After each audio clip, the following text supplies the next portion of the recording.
Saudara, ribuan relawan yang berkumpul di GBK, Gelora Bung Karno, Senayan beberapa hari lalu yang bertajuk Nusantara Bersatu dihadiri oleh Presiden Joko Widodo menuai kontroversi. PDI Perjuangan melalui sekjennya meminta agar tidak ada pihak yang merendahkan citra Presiden. Belum lagi di dalam acara tersebut, Jokowi juga diduga memberikan endorse atau dukungan kode bagi bakal calon Presiden 2024. Seberapa penting sebetulnya Jokowi harus menemui para relawannya dan sudah tepatkah Presiden pada saat ini menyampaikan orasi dengan kode-kode bakal calon Presiden menjelang 2024. Ini secara etika politiknya bagaimana? Nah, pagi ini kita akan membahasnya dengan narasumber yang hadir melalui daring untuk Sapa Indonesia Pagi. Ada pengamat politik, Direktur Eksekutif Indikator Politik Indonesia, Burhanuddin Muhtadi. Mas Burhan, selamat pagi, salam sehat. Salam sehat, selamat pagi semuanya. Ya, Mas Burhan, tetap menarik ini, walaupun udah berlalu hari Sabtu lalu, menurut Anda Mas Burhan, mengapa Pak Jokowi mementingkan untuk datang ke acara ini? Dia pasti tahu acara ini akan berlangsung, dia pasti tahu dan merasa dia harus hadir di sini. Menurut Anda, apa yang menjadi alasan Pak Jokowi hadir? Jadi saya melihat Presiden Jokowi ingin menunjukkan tetap relevan meskipun masa jabatan tinggal kurang lebih 2 tahun ke depan. Ya, Jadi dengan menunjukkan dukungan yang besar dari relawan kepada dirinya, apalagi dengan mengumpulkan lebih dari 100.000 massa di GBK, maka Presiden Jokowi ingin menunjukkan kepada publik bahwa beliau itu bukan lemdak presiden. Jadi kan ada istilah, terutama dalam sistem presidensial, di periode terakhir karena tidak bisa maju lagi, itu periode terakhir umumnya presiden itu mengalami kelumpuhan. ya, Nah, dia ingin menolak indikasi itu dengan menunjukkan bahwa perannya masih relevan, perannya masih signifikan, bahkan dalam menentukan peta jelang 2024. dia masih punya Siapa yang masa, akan begitu. menang di 2024. Ya, Mas Burhan. Artinya Pak Jokowi ingin menunjukkan saya juga punya pendukung jelas, saya punya masa, begitu? Betul, jadi dia ingin menunjukkan bahwa dukungan tidak hanya berbentuk approval rating di survei, dukungan kepada Presiden Jokowi bukan hanya dalam bentuk cuitan di media sosial, tapi juga konkret, ada Konkret. ratusan ribu massa yang datang. Ya, Jadi kira-kira pesan itu yang dia tunjukkan sekaligus mengirimkan semacam kode kepada partai-partai, karena Presiden Jokowi kan meskipun kader PD Perjuangan bukan pemegang remote control partai, oh, dia ingin menunjukkan kepada partai-partai bahwa Presiden Jokowi ini konkret didukung oleh ratusan ribu massa, dan karenanya banyak sekali massa yang hadir ketika beliau memberikan semacam kode jelang 2024. iya, Saya kira itu iya, yang menjadi motivasi utama ya. iya. Jadi dia ingin Saya rasa menunjukkan bahwa Pak, beliau tetap relevan. iya, Mas Burhan, kenapa Pak Jokowi merasa penting untuk menunjukkan hal ini kepada kita semua dan terutama kepada partai-partai politik? Mungkin saya bilang terutama kepada PDI Perjuangan, begitu, Mas Burhan. Ya. Mengapa? Ya, tentu Presiden Jokowi ingin tampil sebagai kingmaker ya di 2024. Jadi kalau tetap besar dukungan publik kepada dirinya dan itu ditunjukkan oleh relawan, ada 50 organ relawan yang berkumpul di GBK kemarin, maka endorsement Presiden Jokowi menjadi menentukan siapa yang akan menang 2024. Jadi kira-kira kalau misalnya Presiden Jokowi sukses menjadi kingmaker, maka siapapun yang menang di 2024 itu tidak bisa mengabaikan suara Pak Jokowi, terutama dalam melanjutkan legacy yang Oh, beliau sudah oke. rintis 2 periode terakhir ini. Tapi lagi-lagi ini kan motif dari sisi Pak Jokowi ya. Iya. Pertanyaannya bagaimana publik melihatnya. Hmm. Nah, kalau kita baca sentimen yang muncul di media sosial, Ya, gimana Mas relatif Burhan? negatif ya. Terutama negatifnya itu bukan soal motif Presiden Jokowi ingin menjadi kingmaker, itu motif personal, siapapun boleh gitu ya. Tetapi yang menjadi negatif adalah satu, belum lama kita mengalami bencana gempa Cianjur. Iya. Tapi ratusan ribu pendukung Pak Jokowi kumpul untuk sesuatu yang tidak berkaitan dengan penanganan gempa Cianjur. Yang kedua, bagaimanapun era pandemi belum selesai. Belum lama PPKM dinaikkan statusnya. Jadi kalau kemudian ada ratusan ribu berkumpul, itu juga menjadi isu yang negatif karena bisa menjadi super spreader, ya. Ya. Dan yang ketiga itu berkaitan juga dengan GBK tadi yang Kompas sebut, ya.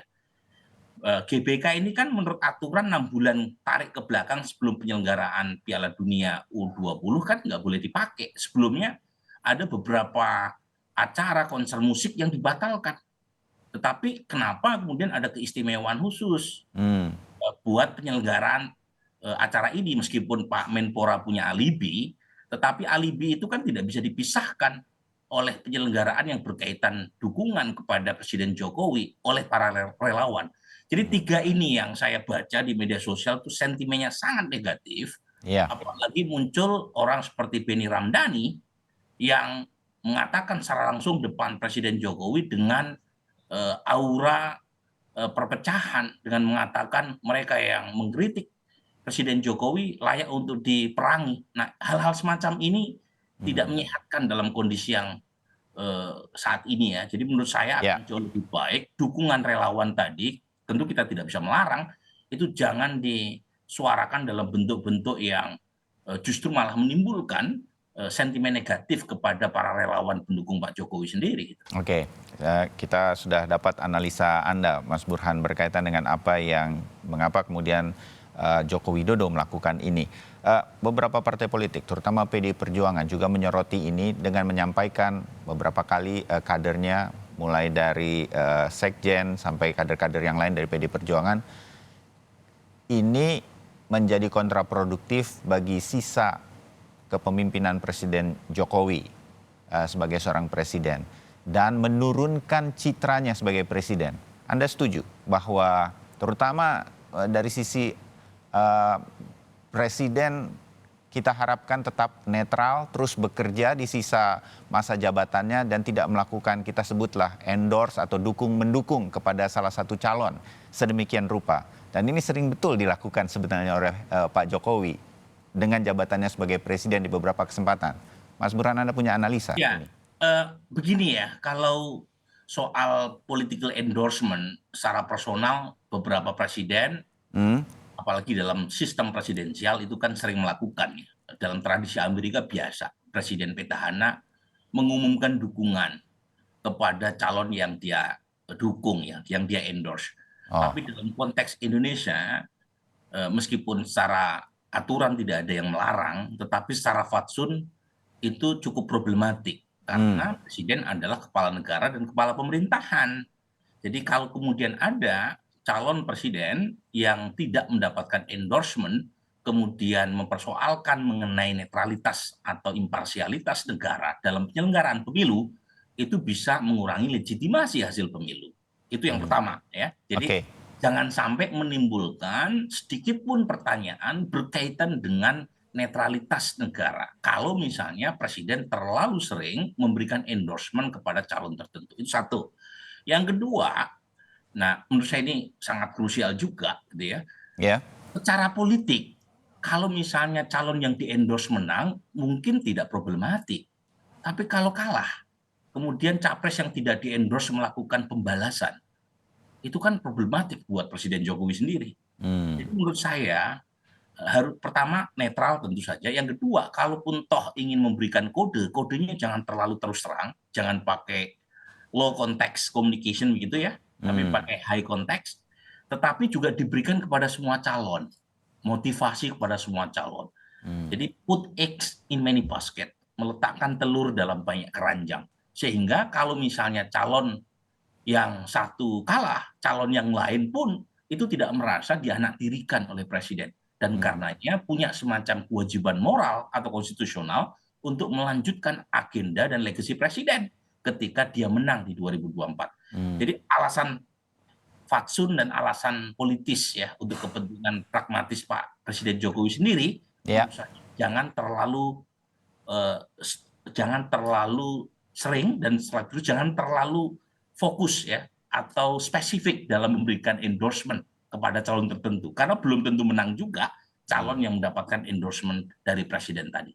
Ya, kalau menurut Anda Mas Burhan, selama ini dari beberapa kesempatan kita pernah lihat di sebuah acara tertentu, kebetulan acara Golkar misalnya, Pak Jokowi memuji Erlangga Hartarto, di acara yang lain memuji Pak Prabowo, ini mungkin gilirannya Pak Prabowo.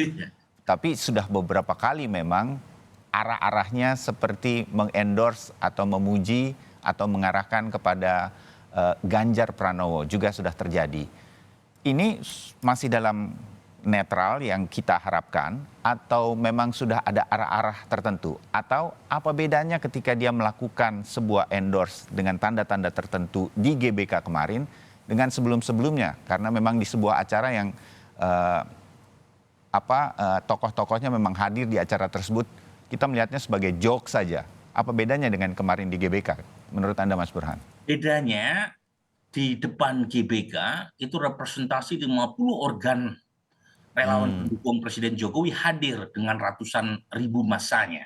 Dan jangan lupa sudah ada kesepakatan di antara puluhan organ pendukung Presiden Jokowi untuk sami'na wa ta'na, untuk mendengar dan tegak lurus atas perintah Presiden Jokowi. Artinya ketika disampaikan di depan relawan pendukung Presiden Jokowi, itu makna elektoralnya lebih kuat ketimbang statement itu disampaikan di acara partai pendukung Presiden Jokowi.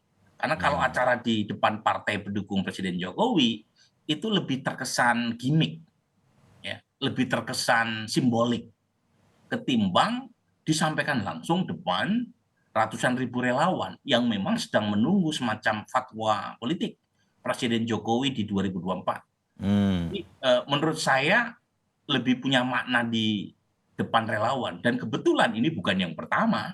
Sebelumnya di acara Rakernas Projo di Magelang pun, Presiden Jokowi juga memberikan semacam sinyal mendukung capres yang hadir di acara relawan tersebut. Namanya Ganjar Pranowo juga.